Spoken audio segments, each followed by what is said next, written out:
All right, guys, it's time for the Next Level Guy Show, a men's interview, interest, and improvement-focused podcast featuring interviews with the greats from all industries to help you better your life. Each week, a new episode features an interview with one of the greats, covering all aspects of their story, from life hacks to tips and protocols that have allowed them to live life on the next level. We then highlight concrete action steps that you can use to improve your life. And now, your host, Ian Dawson Mackay.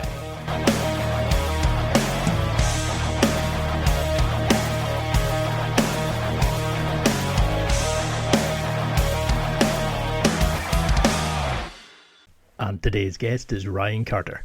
Ryan helps his clients achieve their health goals by removing the obstacles and empowering themselves with a personalised and holistic approach so they can be the best version of themselves.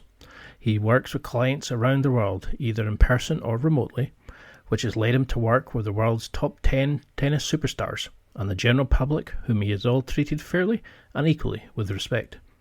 Qualified as a registered nutritional therapist, sports nutritionist, a personal trainer, a breathwork coach, and many more specialised qualifications under his belt, Ryan utilises a unique approach that encompasses a multitude of practices that does not believe in protocols or paradigms.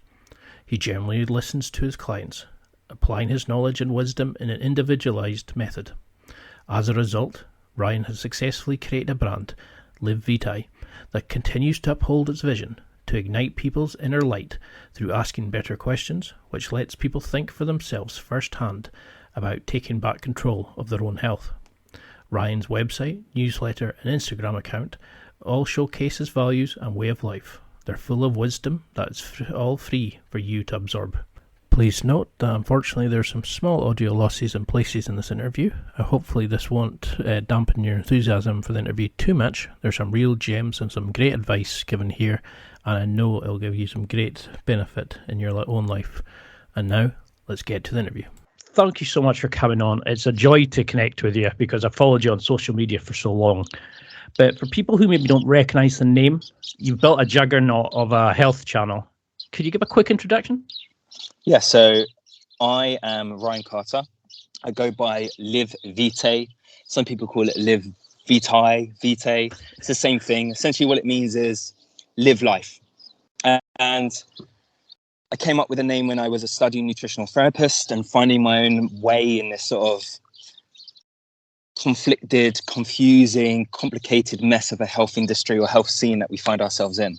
And it was about finding what health is about, and health is all about life, living life to your fullest, essentially. So in this journey in the last 6 years of becoming a nutritional therapist, adding other qualifications to my name, and working with people, obviously, real clinical experience, just uncovering my best interpretation. I was going to say truth, but there's no such thing as truth, but my best interpretation of what health essentially is all about, the essence of health, the essence of life, and to distill that, to share that, to empower clients around the world or even on social media to a certain degree. Essentially, that's what I do. That's what I'm about. No, that's a very good answer. And I mean, what was the inspiration to get into nutrition? You've talked about having an eating disorder and a workout addiction. How did that start affecting your health? And, were there red flags that you noticed, or, was there a defining moment that you thought, yeah, I need a change, I need something more? Yeah, great question. So when I was in the thick of it, I had no clue what I was doing. I was damaging my body. I was wasting away, essentially.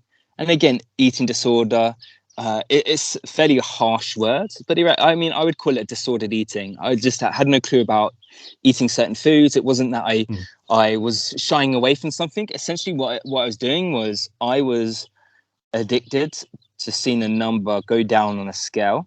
And again, at this time, I was doing things such as fasted training. I was doing things such as carb refeeds. I was doing things I didn't even know the mechanism of. But again, I had this fixation of seeing the number on the scale and getting leaner or lowering weight. And again, there wasn't nothing going with my life. And this basically took my identity. And this is all I could focus in on.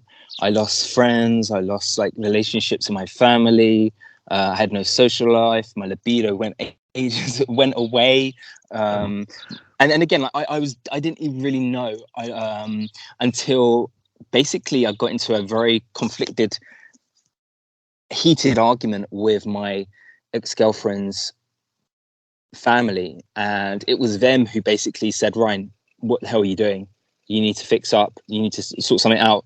Because my own family didn't even say anything. Maybe my own family was scared of what I would do or how I'd react. And again, they didn't want to hurt me, or I don't know. It's a weird situation. But essentially, it was a disordered eating. Became very, very underweight, around about 55 kilos.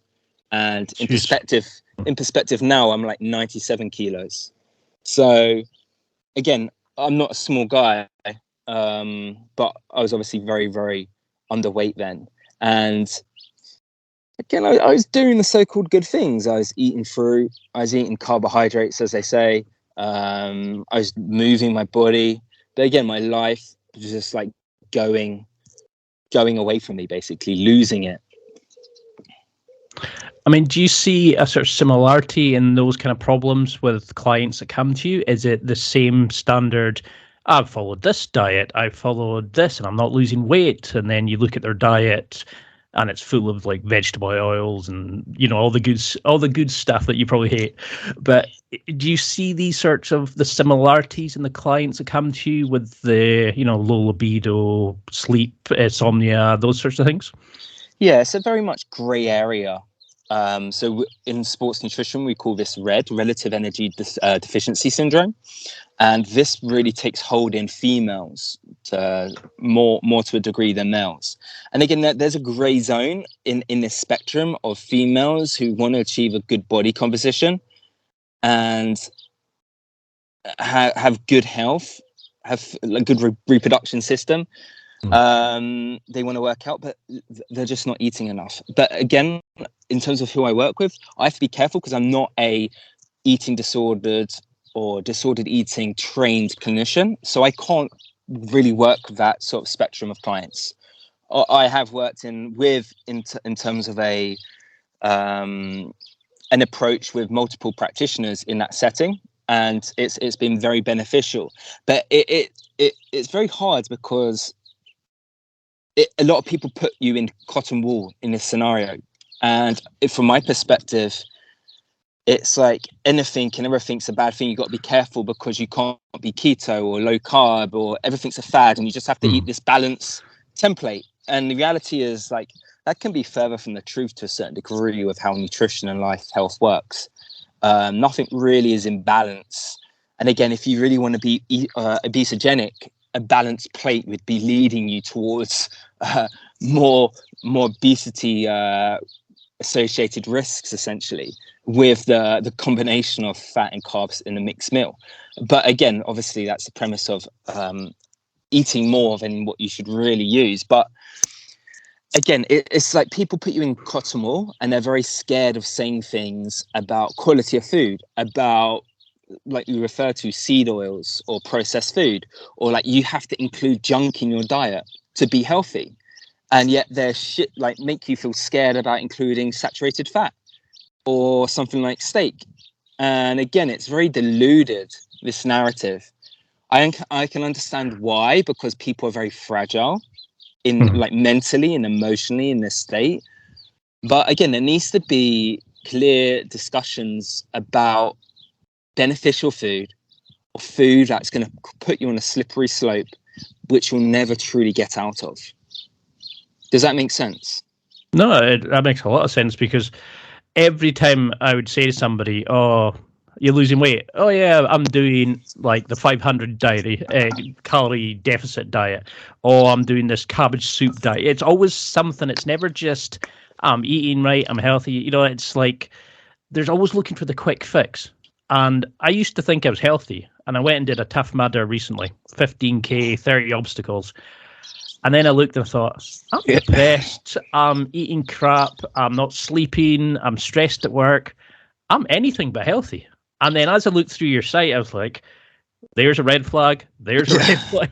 It just kind of kept coming and coming. And I loved how you covered the whole range from mental health to sex life to like your autoimmune diseases. You show things that highlight the problems.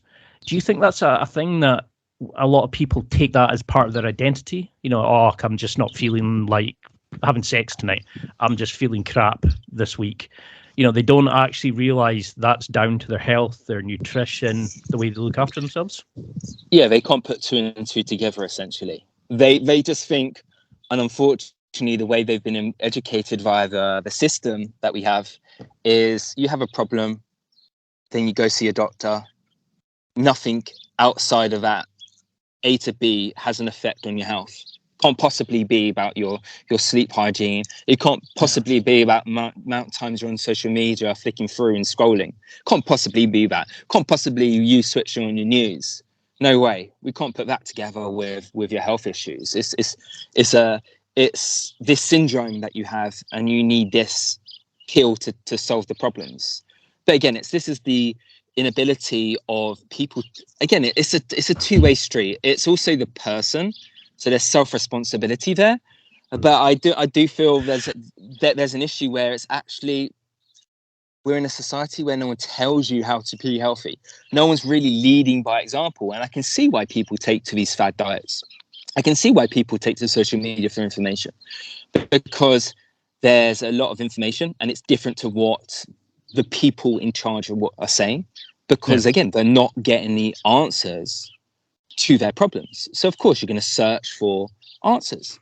And again, this is where the danger zone comes in, because again, on social media, like the nutritionist title is not technically protected, as an example. Now, I'm a registered nutritional therapist. I can also call myself a nutritionist under this bracket.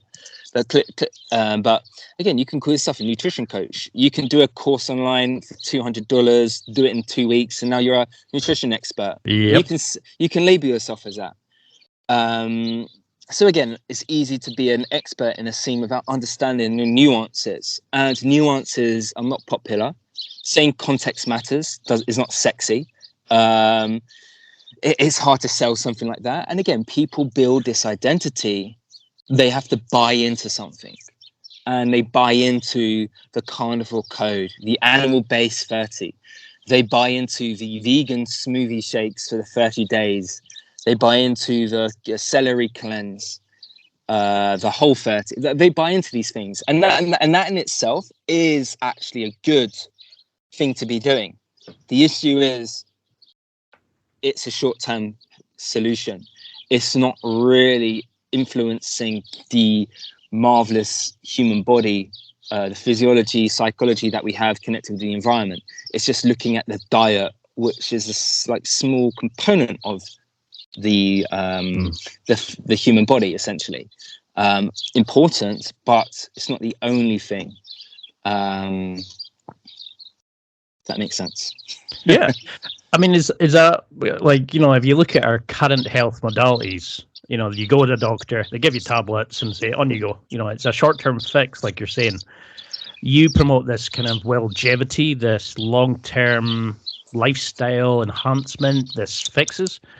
Why do you think our current medication route, our current health modality is just to fix the problem and go out? Is it money? Is it lack of knowledge at the top line service? Yeah, I mean, I think it started with the history of science going back, and it's inundated with rights and wrongs, black and white thinking, whether it was the Greek philosophers, whether it was the Egyptians, where they worshipped the sun, or whether it was Christianity with God and these rules and principles, and then obviously with governments or the royals, etc., having their rules and regulations in play. So again, this obviously has an effect on the way we see and interpret science, which is essentially a study of life in essence. And again, when we're comparing what modern science looks at now, it's in randomized controlled trials, in metabolic wards, in test tube studies, essentially, in labs. And again, this isn't where science takes place. And again, obviously, I understand it's hard to measure true science outside of a lab. But again, you have to realize that there's things that we have no understanding of. And this is where like health or nutritional science comes up short. And nutritional science is like fairly shaky in this, because again, you can't really do experiments in humans what you can do with animals, as an example. So for safety, for compliance, adherence, all these kind of principles, toxicity. So it's very hard to grasp true reflections of nutritional science studies and relate them to real life.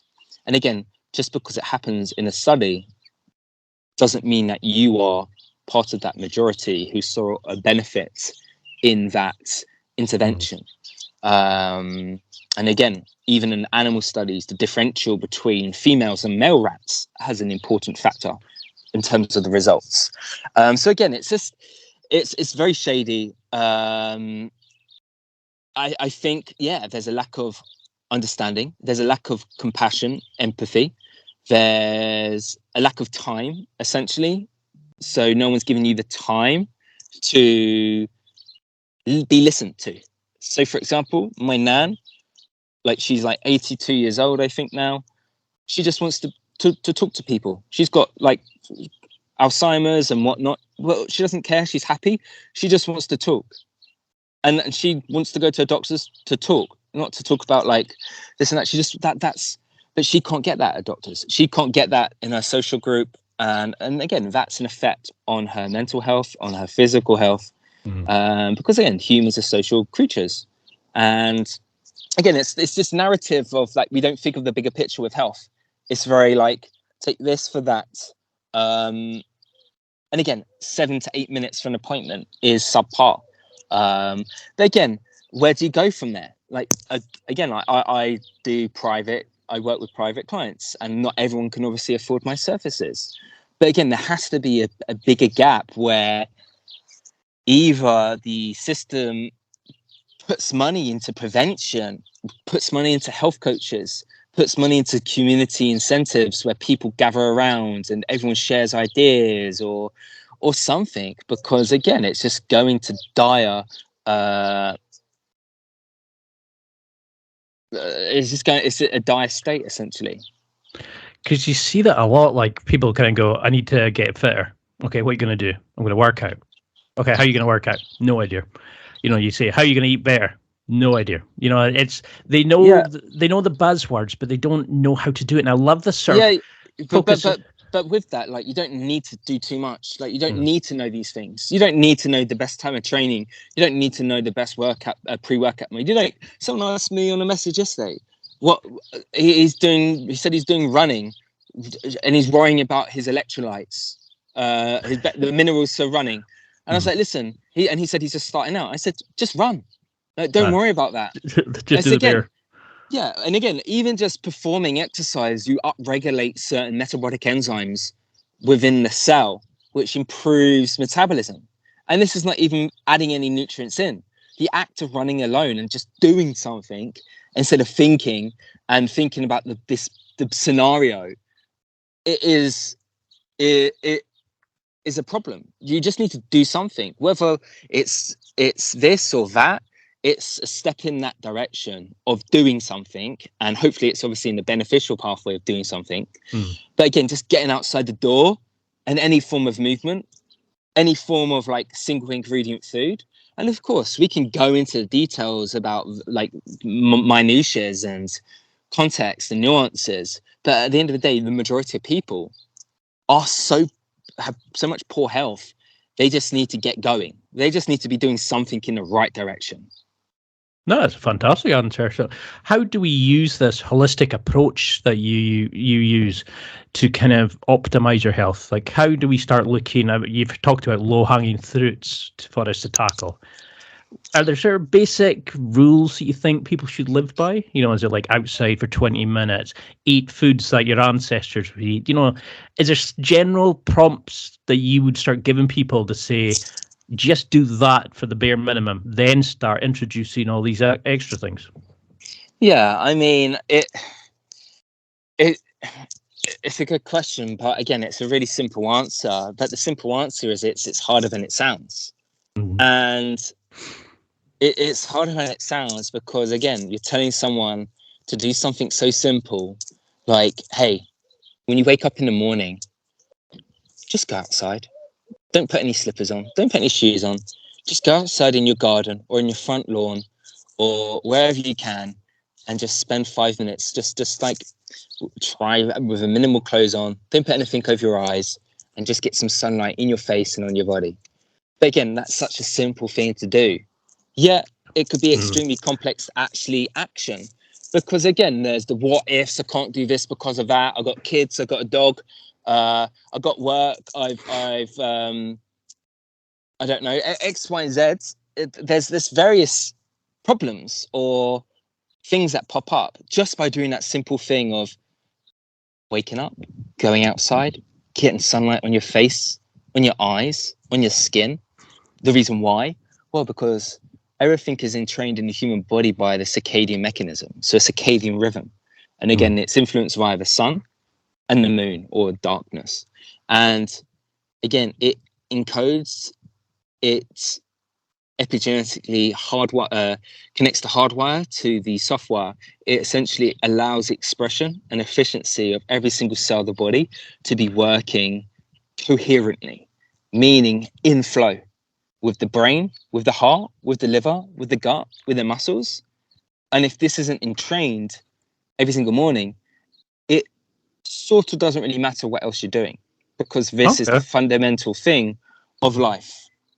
Life evolved in the presence or due to the reactions of the sun and the atmosphere and tensions between oxygen and carbon dioxide, essentially. And again, light is the mechanism that instructs our cells with a timing mechanism of when we do things. And again, there's so much studies coming out with when this mechanism is not working fully, when there's disorder at place, then we see the modern diseases appear: autoimmunity, gut issues, type 2 diabetes, multiple sclerosis, atherosclerosis, neurodegeneration. Everything. Speed, speed, endurance, muscle mass, muscle growth. Everyone will not via this mechanism. So again, this is about efficiency. This is about your brain working for you, not against you. And again, as we know, behavior underpins everything. Like, sure, calorie counting is an effective way of losing weight, but if your brain's a mess, essentially, simplistically saying, then no wonder you're not going to stick to that X diet, because your brain is in a state of chaos because it doesn't know what the hell's going on inside, because it can't understand the outside. The perception is completely gone. So would that be the first step? Make that cognitive kind of changes. Look at like how much time you're spending on your phone, how much, just getting outside, you're working with Mother Nature rather than against it, kind of getting back into the natural rhythms of life. 100%. This is basically working with your biology, not working against it. The more time you spend in nature, the better your health will be. And again, the first step would be, as soon as you open your eyes, the best exercise you can do is get off your ass and step outside and stretch your skin, your eyes, the collagen in your body to the sunlight. And again, there doesn't have to be sun. It could be cloudy. It doesn't matter. There's still light penetrating through the clouds. So how do we start finding somebody to work with? Like, how would we go about finding a coach, or like even just the knowledge we follow? I mean, I work with PhD students, and I was shocked at how people who I follow, who I know all my life, were using like social media for their understanding of like vaccines and stuff like that, or they would follow some diet because their friends were doing it, not because it would actually, they knew it helped them or the things they needed to fix. And I always found that was quite terrifying of where we get our information from. You know, people couldn't gauge good sources. How do we find a good coach to work with? Or, I mean, apart from going to your website, obviously, how can we, how can we find the good sources and start this journey? Yeah, this comes with, again, building the confidence to be empowered. And again, you are the CEO of your body. So what I mean is you're the manager. Like, you hire and fire accordingly. And you've hired a personal trainer. But what you do is you go to the gym. You should really look around, see these personal trainers on the gym floor, seeing how they operate. Are they all looking at the form? Are they actually paying attention to what the client's doing, or are they scrolling on the phone? And the ability to decipher, like, where can I place my value in? And that's what you need to do with every single coach, essentially, is you need to treat it like an interview. You need to essentially not grill them, but propose them questions about how are they going to be helping you? What are your needs? What do they expect from you? What do you expect from them? And again, it's a relationship, and it's bi-directional. So again, you have to propose these questions when you're applying to work with someone, and suss them out, essentially. And again, you have to be confident. You have to have faith in this person. You don't just buy the first car that you see either. You don't go to the first car lot or wherever you buy your car. You do some research. You check the miles. You look at the emissions. You understand, are you getting mugged off by the dealer? Or is this a bad deal? And the same thing, you do that in the same space in the health. You do the same thing in the health industry, where most people, you can see their backgrounds. They should list their credentials, their education. There should be a few testimonials. Of course, everyone milks it to a certain degree. But again, there should be the opportunity of sending them an email, speaking to them on a complimentary phone call. I really think that should be the minimum that people should offer, because again, there's a big commitment from you, the client, the patient, when you're working with a health professional. And I think as a clinician, you should honor that, and you should give people that 5-15 minute time to get to know them. And again, you'll get the energy of the person. You'll get their aura. Is this person going to help me or not? And you should be able to see that. Are they true? Do they have a good heart? And again, that falls onto you to make that decision. And again, that's your personal needs there. Maybe this person's a specialist at body composition. Maybe this person's that strength trainer, or maybe this person's who's going to help you with that Tough Mudder and get you over that finishing line in a record. So again, you have to know that, and you have to bring it to them, test them, and then from that point, go for it, invest in it, have faith in it, and stay the course. I mean, no, it's a good answer. I mean, because that's the thing, is people just assume, I'm signing for a PT, I'll take the first one available, and they'll just get on with it. They don't think, actually ask them questions, see which one fits you, which one suits your needs. Something I did notice is in powerlifting, we would call it the mind-muscle connection. So you would feel the weight as you're lifting to kind of lift more efficiently and better. I like the approach you were saying there, that, if the brain's not sure what's going on the inside, it has no idea what's going on the outside. How do we work to get that brain connection with our lifestyle, with our health suited straight away? Are there things that we could do to look at our previous history of like illness and bad health, and to start planning how we should do this? Yeah. So again, this comes with like spirituality, mindfulness. So again, most people tell you meditation. Hmm. The modern, you can't meditate when your brain perceives you're running away from a tiger. So it's a good tool, but the reality is it's not going to be helpful for what the clients that I see. They just don't want to meditate. They just try to, but their mind's so busy they just can't go there. But what does meditate do? Meditation does it brings you into your body. It allows you to pick up all these sensory feedbacks. Sensory effects go into your brain, basically make sense out of it, and then relay that down to these tissues. So again, where can people start with it? Again, I would be starting with mind mapping, writing, putting something down on a piece of paper, putting goals down, your intention, your thoughts, journaling. And again, this is hard for some people. Some people won't even give you 5-10 minutes of doing this because they're in a panic mode and they need to do something more physical. So again, it's about finding what these person's cues are. Maybe it's about talking. Maybe it's about expressing. And again, that would be basically allowing us to reflect and bring some awareness about our actual internal self, our state, and try to make sense out of that. And then again, we can actually feel or reflect or see how we're actually feeling on the inside. So again, this is where like using self-subjective data, such as things like heart rate variability or tracking your resting heart rate or sleep metrics or your steps.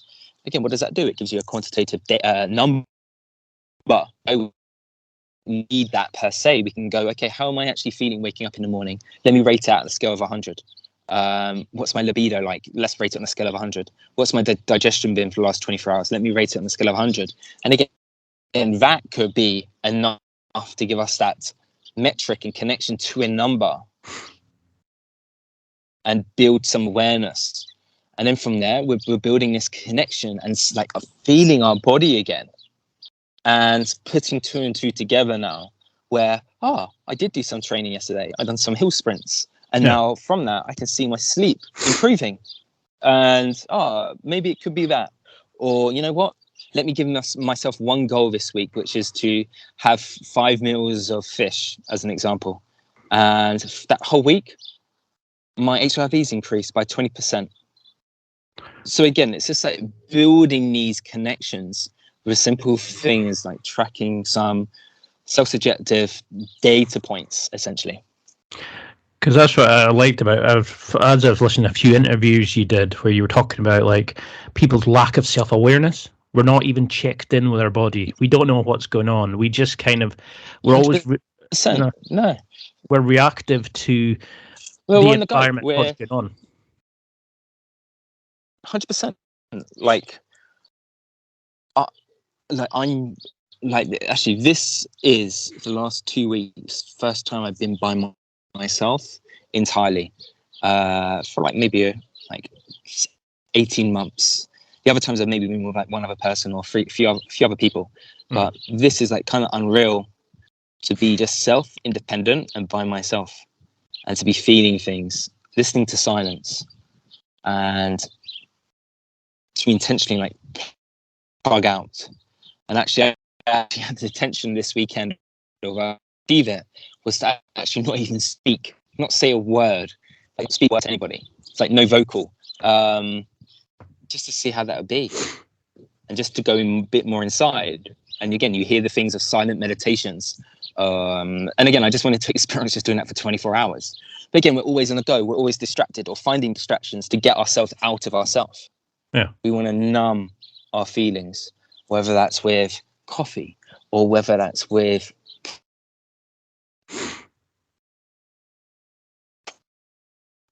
social media, or whether that's watching Love Island, as an example. So again, it's just like it's taking ourselves out of ourselves. And for that, there's a biological toll. We become disconnected with ourselves, with our environment, and with each other. And therefore, we can no longer communicate. We can no longer make these sort of biological mechanisms, such as things like increasing our dopamine levels together, such as releasing oxytocin together.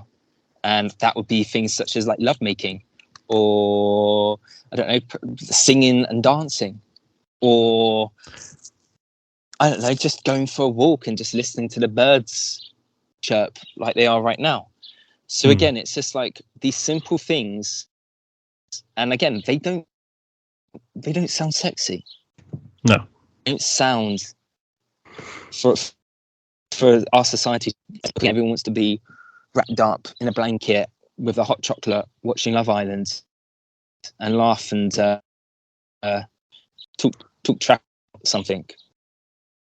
In reality, is like they really need to again find themselves. But again, it's just like that's how people want to live their life. But again, it's also that maybe they haven't experienced what the other side of a coin is.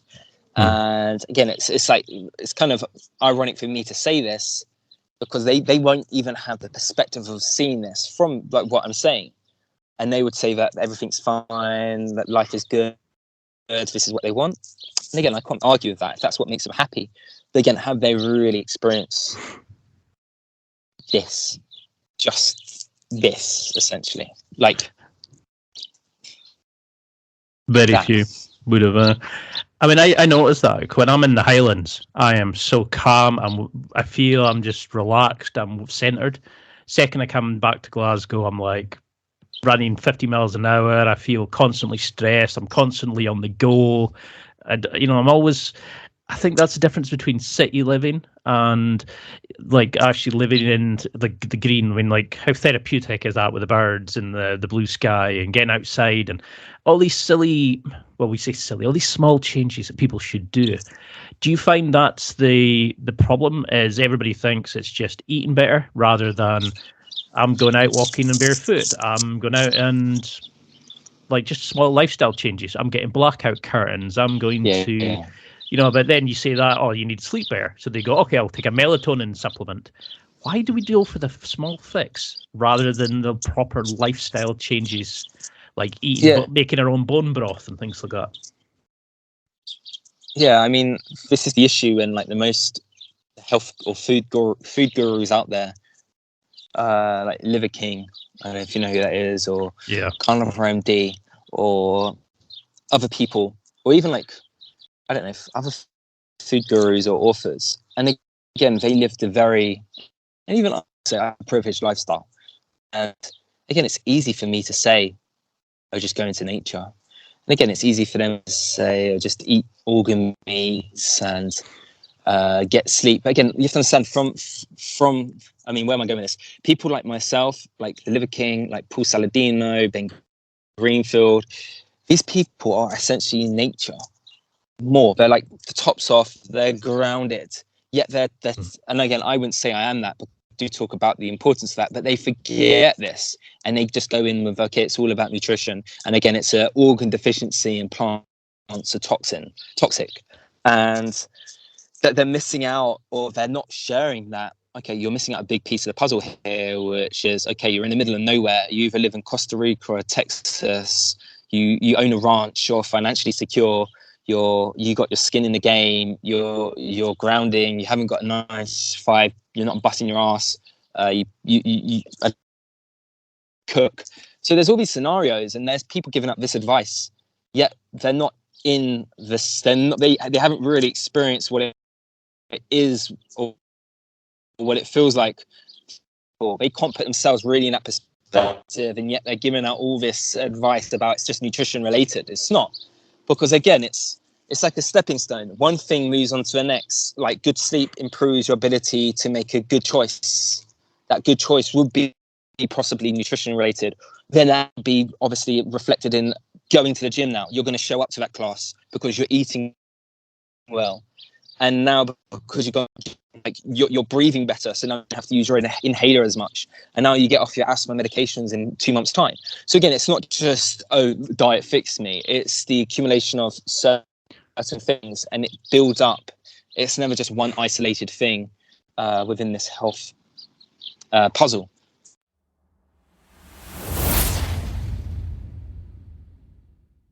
It's time for a quick break.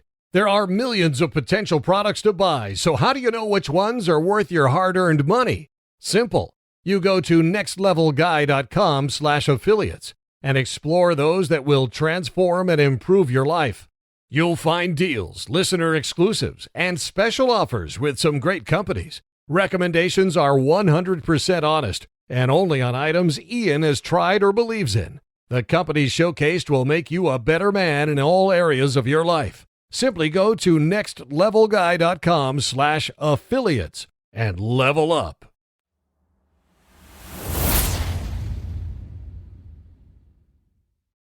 I mean, does that link to what you were saying in, I think it was another interview where you said one meal will affect the uptake and the attraction of the next meal? What we eat before will affect the kind of drive for the next meal? That's that.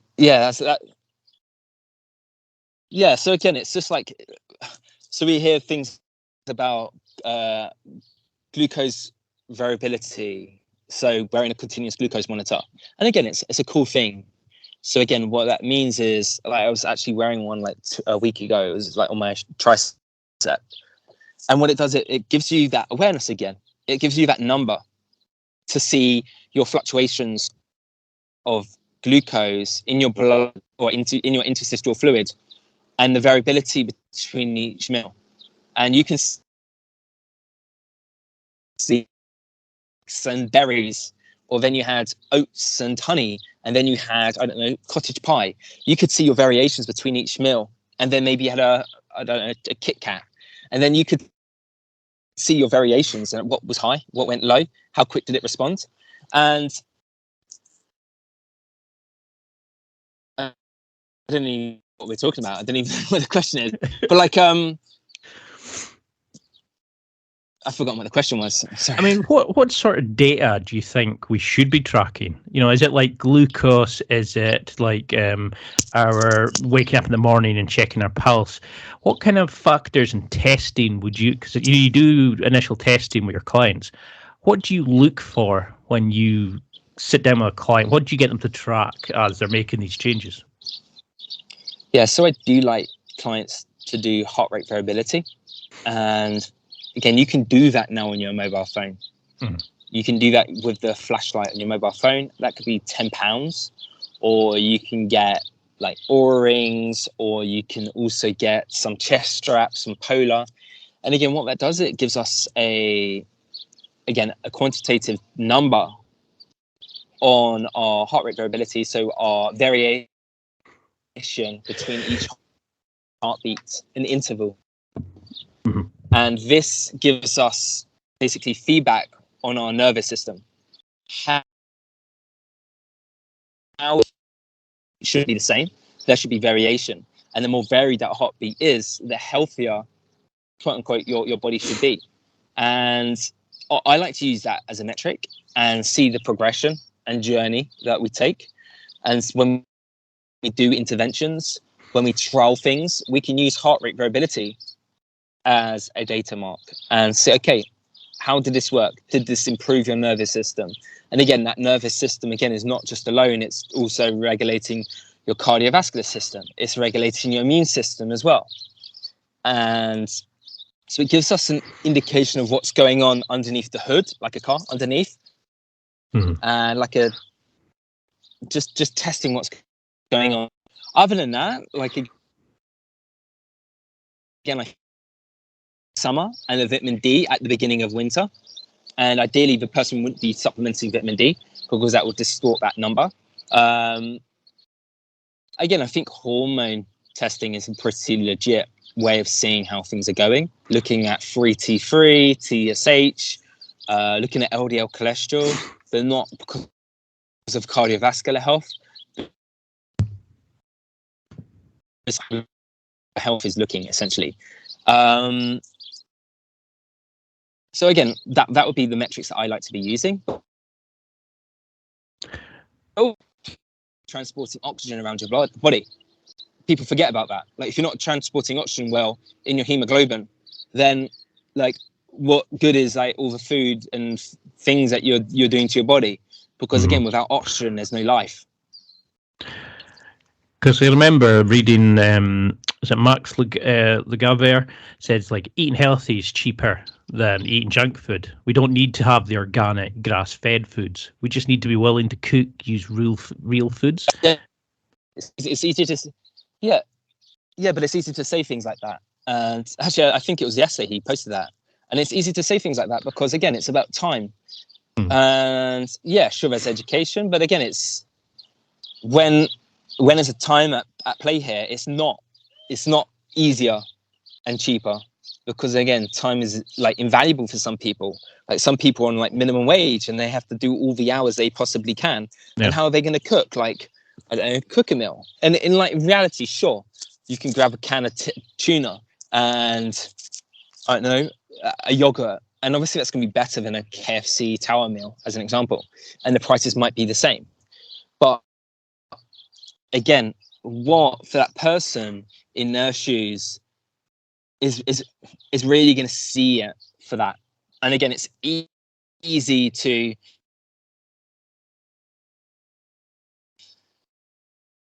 give yourself this we're create this identity about, yeah, we're healthy people, we got the time to cook and we eat single ingredients.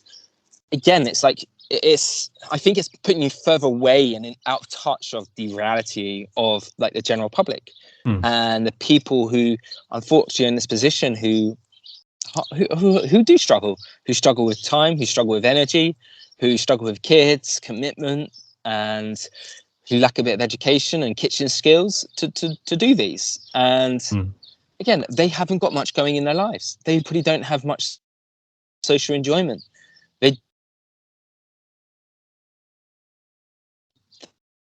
This is that KFC tower meal is going to be their enjoyment, and now suddenly someone's going to tell them to stop it. What are they going to do instead? I mean, I made small changes. Like I was always told, you know, you have to eat this, you have to eat organically, you have to do that.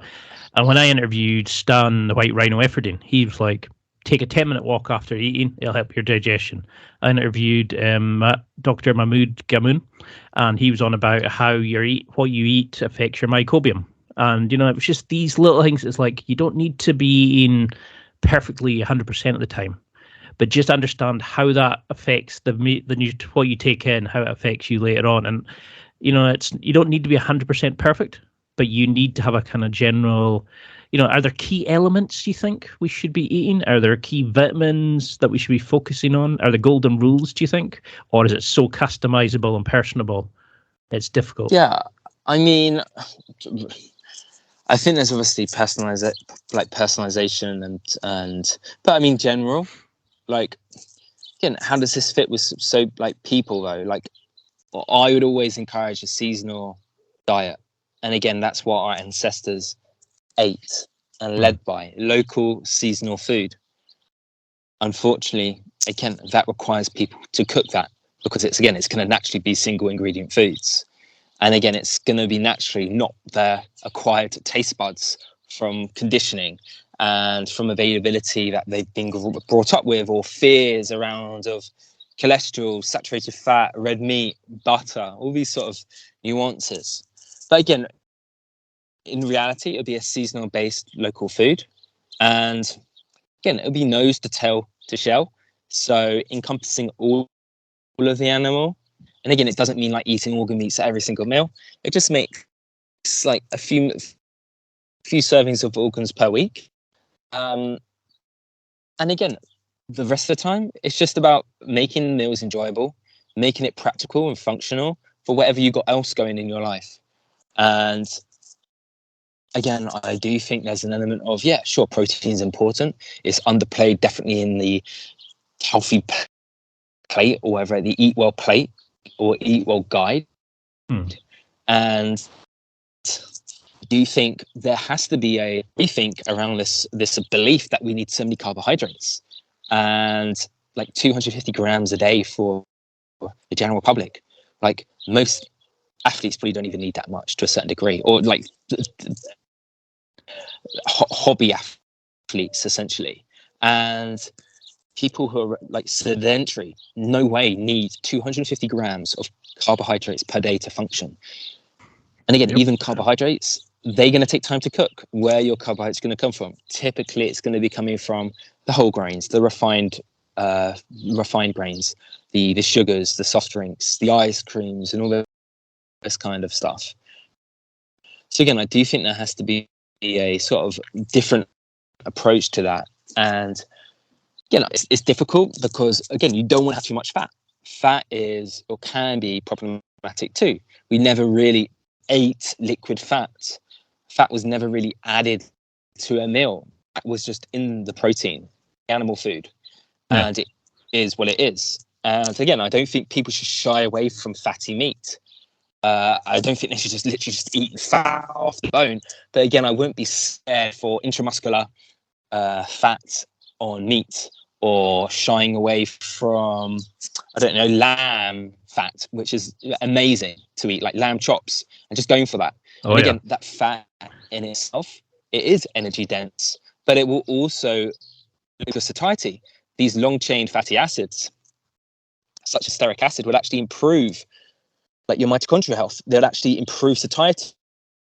So you'll no longer get hungry. And it's kind of ironic being here in Norfolk. Actually, I've been working in some cafe, and it's just interesting. The people who opt for like the low-fat options of breakfast, they're the ones who actually eat with the coffee afterwards. Yet I'm there like going for like, okay, can you give me like 6 extra eggs on this like egg dish? And I'm like, I can't eat cake. Like, who in the hell wants to eat a cake? I'm stuffed, I'm full, I'm all good. So again, I think there's this mindset and outlook of like, even like even down to these fatty acid compositions, how this influences our because it does, and there's mechanisms to show it. But again, on top of that, there's the whole mindset. How are we eating? Are we chewing? Are we actually saying grace or gratitude? Are we in the moment, or are we on our phones just shoveling it in? So again, that's going to obviously affect our hunger and satiety too. And like we said earlier, the previous day meal would affect your breakfast. That breakfast would affect your choice for lunchtime. And again, that's the thing that I sort of forgot the question to about. It's not just the meal right now. It's the meal that we had previously, but this meal right now is going to affect our next meal. So again, it's this sort of, I don't know what the thing would be like this. It's like this, where like, it's never just one meal in isolation. It's always movable. Like, I'm still pretty digesting my breakfast right now, which was like 8 eggs, a tin of sardines, and loads of tomatoes. And again, I really don't feel like I'm going to eat anything for dinner because I'm so good. Even though I just trained. This is how our food can affect our choices further down the line. And how does breath work play into this? I mean, I interviewed David Jackson, and we all breathe every day till the day we die. But you see these people who are, like they're breathing up at the top of their chest. They're panicky. They're like, they say, "Oh, I've got anxiety." Like they try to justify it. And when I've interviewed Josh Settlage, the jiu-jitsu guy, he's a big component of nasal breathing. So he puts tape over his mouth when he trains jiu-jitsu. I've used it for like box breathing to calm myself before job interviews. How do we use things like box breathing and exercise and these sorts of things in association with eating better, eating healthier, getting outside, these sorts of things? Yeah, I mean, I think the exercises are because the glimpse of what it feels like when you should breathe, or how you should breathe, quote unquote, normally. Yeah. And again, the whole goal of these exercises is to take the exercises into real life. Now you don't need the stabilizers of these exercises, and you can actually walk the talk now. You can breathe from your nose throughout the whole day. You don't need to do that. But again, there's a mechanism where we have potentially a sensitivity between carbon dioxide within our body. And the oxygen saturation is fairly low. And this causes basically basically the autonomic nervous system or the brainstem to basically unlock and open the mouth when we breathe. So again, it's just about retraining our whole body with like the light. When I'm outside right now, the light is hitting my skin. It's vasodilating my skin. I'm improving the oxygen flow from endothelial nitric oxide. That in itself is making it easy for my body to not need to breathe as well as someone being indoors like you are right now. It's easy for me by using and put my skin in the game. And the same thing with like being in nature. My blood pressure's down. It's dropped 10%.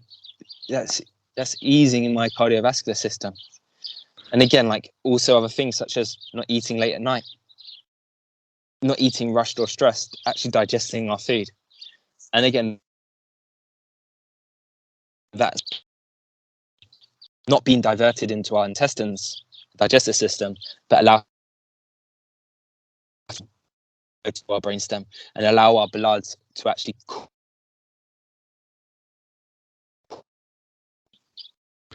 So how do we make these changes? Is it like ripping a Band-Aid off and just doing it all at once? Or should we do this gradual, slowly, like if you're coming off antidepressants or something like that, you slowly phase it down? Yeah, I think the gradual approach is best. And again, with mouth tape at night, as an example, when you're sleeping, down the length of mouth tape to get really, really small, really, really small, really, really small. And then obviously you realize you don't really need it anymore. But again, it's going to be the overall picture of health, how that influences. It's just about just drilling in. And again, house. It's about how much energy are you making, how much ATP, how much water, how much carbon dioxide are you making in metabolism.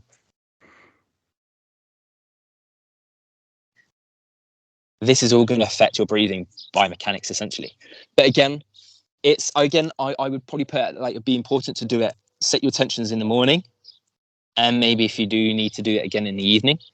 And again, this is setting your intentions with the awareness about your breath and about you're going to be breathing. I don't even know what the number is, like 70,000 times in one day. Maybe it's not that high, but like you're going to be breathing a lot, and that intention or that meditation at the start is putting your connection, that mind-body connection to your lungs, about how wide the lateral expansion of the lungs, of the rib cage, using your whole diaphragm and pushing the air down there. And then obviously slow, like practicing this, setting your intentions. And it's a bit like meditation. You can think, okay, cool, I'm not going to get aggressive and swear at people when I'm driving with road rage. You can set an intention and hope that might work. But again, you could do the same thing with breath work. Like I'm going to try to see and catch myself if I do these things, if I'm actually getting email apnea. I forget to breathe. So that can happen as well. And again, that might require you just having post-it notes, having these soft reminders. You start connecting the dots. Oh, wow, I actually got that. And we get a positive, what's the word? A positive result, a confirmation of that in ourselves or from somebody else, congratulating us on something. Then that reaffirms that belief or that exercise or that intention. So we're likely to do it more and repeat it because it's success. And again, repetitive. And again, I think it's, going back to your question, I think it's best to do it gradually and wean your way off of like the hour doing breath work, but like, I don't know, 3 times a day, and then doing it down to just once a day, and then weaning yourself off mouth tape. But it's just the overall picture of health influencing breath work. Breath work doesn't work independently.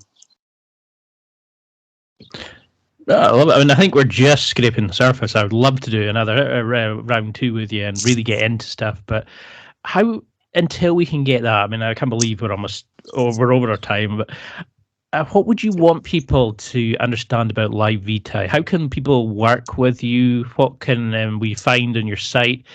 How can we benefit with following you and connecting with you? Yeah, I think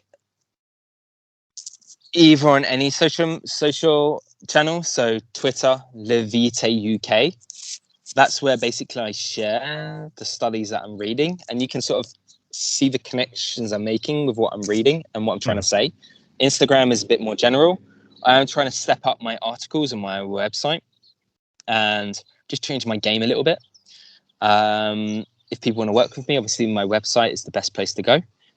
And again, I'm just sharing advice and sharing different ways of seeing science and life, essentially, and trying to connect the dots, not just with one niche, but multiple niches, and actually how this influences self, essentially, and the environment around ourselves. And how can somebody listening find you on Instagram, find your website? How can we get a consultation call with you? These sorts of things. Livitae.com, LIVEVITAE.com, and you can book a call. You can see my social channels off there, or Livitae is on Instagram as well.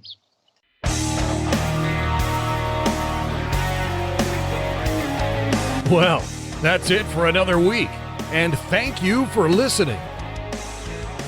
It's now time to take what you've learned and use it to develop and enhance your life with the key points mentioned.